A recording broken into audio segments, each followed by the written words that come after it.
Olá, seja bem-vindo a mais uma edição do programa Magazine Lance MZ. Em tempos da pandemia Covid-19, nós continuamos a atualizá-lo em termos daquilo que é o desporto nacional. Começamos hoje com os 100 anos do Clube de Esportes da Machaquén, um clube que procura novo rumo numa altura que assinala o seu centenário. O Clube de Esportes da Machaquén, uma das emblemáticas coletividades de Moçambique, celebrou esta quarta-feira a passagem dos seus 100 anos desde a sua fundação a 6 de maio de 1920. Fundado por um grupo de estudantes do Liceu 5 de Outubro e adeptos do Sporting Clube de Portugal, núcleo que criou o Sporting Clube de Lourenço Marques, que ao longo dos anos foi se afirmando como um dos melhores da então colônia portuguesa.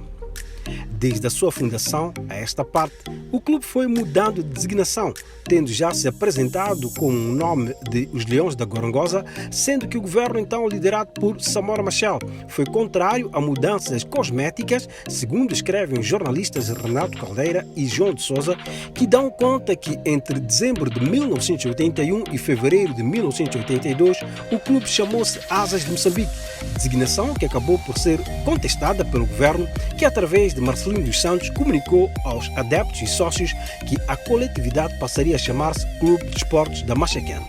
Os 100 anos do Clube de Esportes da Machaquén são assinalados numa altura em que a coletividade procura sair da crise que agravou-se nos últimos 2 anos após a eleição de Arlindo Mapane, em julho de 2018, para o cargo de presidente dos tricolores, que levou as linhas aéreas de Moçambique e aeroportos de Moçambique a cortar toda e qualquer ajuda financeira ao clube.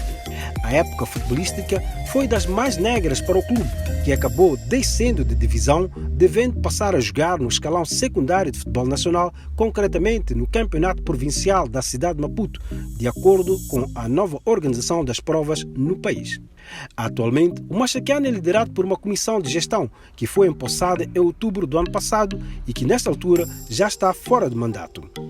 Um clube que se preze tem que começar, porque a sua imagem começa nas suas infraestruturas. E quem conhece o Machaquén, quem conheceu o Machaquén, como é o meu caso, e vê o Machaquén que hoje está representado através das suas infraestruturas, vê que efetivamente a dimensão do Machaquén não está espelhada nestas infraestruturas. O que é que falta? O secretário de Estado, porventura, tenha sido um pouco benevolente. Em algum momento há aspectos que não têm a ver com dinheiro, têm a ver efetivamente com um plano de gestão. E isto, se calhar, em algum momento falhou. E aquilo que vocês puderam ir logo ver, quando nasce uma árvore num campo em tempos se jogava basquete, porventura não seja por falta de dinheiro. Os problemas são tantos e a dimensão é tão profunda. Se quisermos fazer tudo de uma vez, porventura não consigamos. Então temos que, dentro daquilo que são as prioridades, encontrar prioridades dentro das prioridades. Na semana passada, os tricolores receberam uma visita do secretário de Estado do Desporto, Gilberto Mendes, que sugeriu que o clube construísse um campo conjunto com o seu arquirrival e vizinho, Grupo Desportivo Maputo. Ideia essa que ainda está a ser consolidada, que visa dar novo alento aos 2 clubes da Baixa da cidade de Maputo.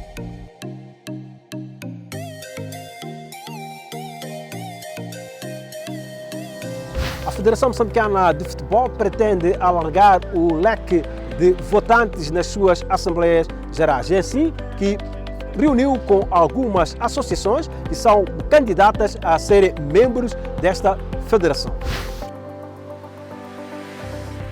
A Federação Moçambicana de Futebol iniciou terça-feira a auscultação de vários stakeholders com o objetivo de alargar a sua base de membros com capacidade eleitoral, de acordo com o trabalho que está em curso com a FIFA relativo à revisão do modelo de governação e estatutos da FMF, adotando um modelo inclusivo com vários fazedores e agentes do futebol no país. A reunião contou com a presença de representantes da Liga Moçambicana de Futebol, Sindicato dos Jogadores de Futebol de Moçambique, a Associação Nacional de Treinadores de Futebol de Moçambique, a Associação Moçambicana de Imprensa e a Associação Moçambicana de Árbitros de Futebol, em formação. Com possibilidade da Associação Moçambicana de Imprensa Desportiva, AMID, poder votar, aí sim estarão congregadas as sensibilidades desportivas, mas lembre-se que não é só a AMID que vai poder votar, temos outras associações, por exemplo, o Sindicato de Jogadores de Futebol, a Associação de Treinadores, a Associação de Árbitros que vai nascer. Então aqui o debate alarga-se um pouco mais e a manipulação, permita-me este termo, o poder de manipulação de quem almeja ser eleito estará muito reduzido, porque aí terá que convencer de fato aos associados, e é preciso discutir de que forma é que a Associação Moçambicana de Imprensa Desportiva poderá entrar nesta corrida, ou seja, na eleição do presidente da Federação Moçambicana de Futebol, porque isto terá que passar do crivo dos associados, necessariamente numa Assembleia Geral, onde vamos indicar claramente quem é que vota, quem não vota, quais são os votos que a Associação de Imprensa Desportiva poderá ter. Portanto, é uma ideia bem-vinda, mas que ainda carece de algum amadurecimento. Adão Matimbe, presidente da Associação Moçambicana de Imprensa Desportiva, diz que este é o futuro daquilo que deve ser a governação de órgãos federativos nacionais. Esta visão está em linha com aquilo que a FIFA solicitou, e já na última Assembleia Geral da Federação Moçambicana de Futebol, a FIFA deixou uma orientação clara para que a FMF alterasse o modelo de governação em vigor. Como condição para estas terem poderes na Assembleia Geral da FMF, as associações devem obedecer os seguintes requisitos: registro de entidade legal, publicação de estatutos no Boletim da República, estatutos alinhados com a Federação Moçambicana de Futebol, com a Federação Africana de Futebol e FIFA, a realização de Assembleias Gerais anuais, prestação de contas anuais, eleições dos órgãos sociais de 4 em 4 anos, entre outros aspectos.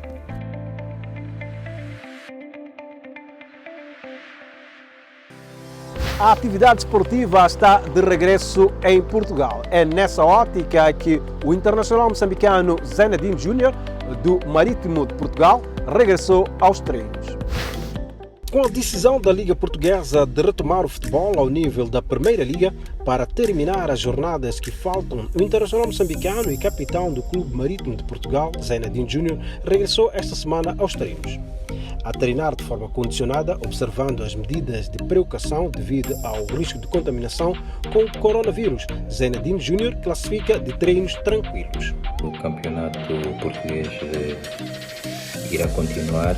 A decisão foi tomada pelo órgão máximo do futebol cá em Portugal, e dizer que temos feito os treinos em grupos de 4 e temos treinado separados, uma distância de 50 metros ou mais, e temos feito mais trabalho físico, e é o que temos feito até então. E explicando um pouco daquilo que é o meu sentimento, dizer que o meu sentimento não foge daquilo que é o sentimento dos outros jogadores, que para nós como atletas é difícil ter que voltar ao trabalho nesta fase, principalmente com a pandemia que ainda não tem nenhuma cura.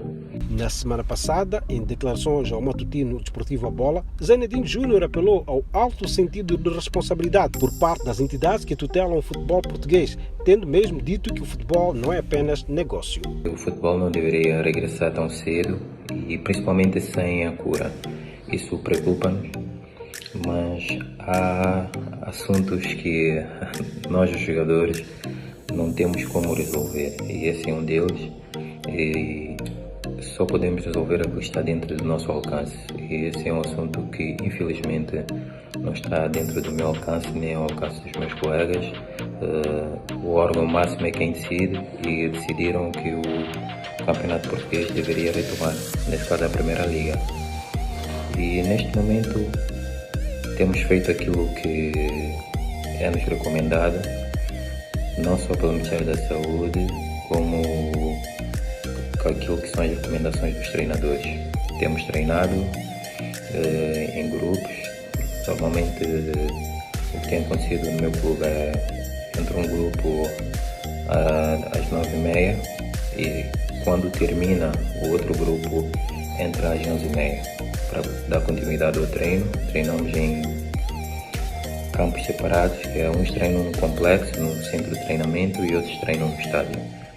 E é o que temos feito até então. Mais adiante, Zenedino realça que a emoção não pode falar mais alto quando está em causa a segurança das pessoas.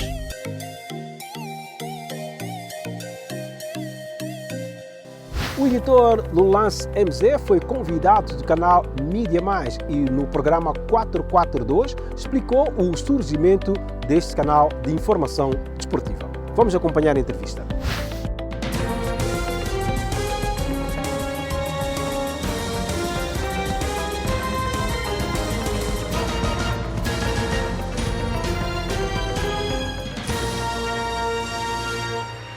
Ora viva, muito boa noite. Já está no ar mais uma edição do programa 442 aqui da Mídia Mais TV. Já sabe que todas as segundas-feiras entramos em sua casa para trazer então muita informação desportiva da atualidade. Mas recebo no nosso programa os nossos dois panelistas, Alfredo Júnior. Muito boa noite, bem-vindo ao nosso programa. Boa noite e obrigado pelo convite uma vez mais. Comentador e editor do Lance MZ. Como é que surge o Lance MZ, já agora, só por curiosidade? O Lance MZ surgiu a 21 de janeiro de 2019, muito para dar uma mais-valia à minha veia desportiva. Eu há muitos anos que sou um jornalista desportivo, então achei necessidade que tinha que partilhar um pouco mais as minhas ideias e decidi então criar esta plataforma que é o Lance MZ. Tive sempre paixão por trabalhar num formato multimídia em que permite a edição de vídeos, texto e até um pouco de voz. Então decidi criar o Lance MZ, que é para dar uma maior visibilidade ao desporto moçambicano. E é um site que dá bastante inspiração aos outros desportistas ou amantes do desporto. Sim, aos outros desportistas. É bem conhecido em Moçambique. Aos outros desportistas, inclusive até, digo-se a bom da verdade, inspirou até outros colegas jornalistas a seguirem pela mesma via, o que eu saúdo. É bom quando há esta multiplicidade de órgãos que reportam o desporto, que acabam fazendo parte daquela que se pretende seja a indústria desportiva nacional.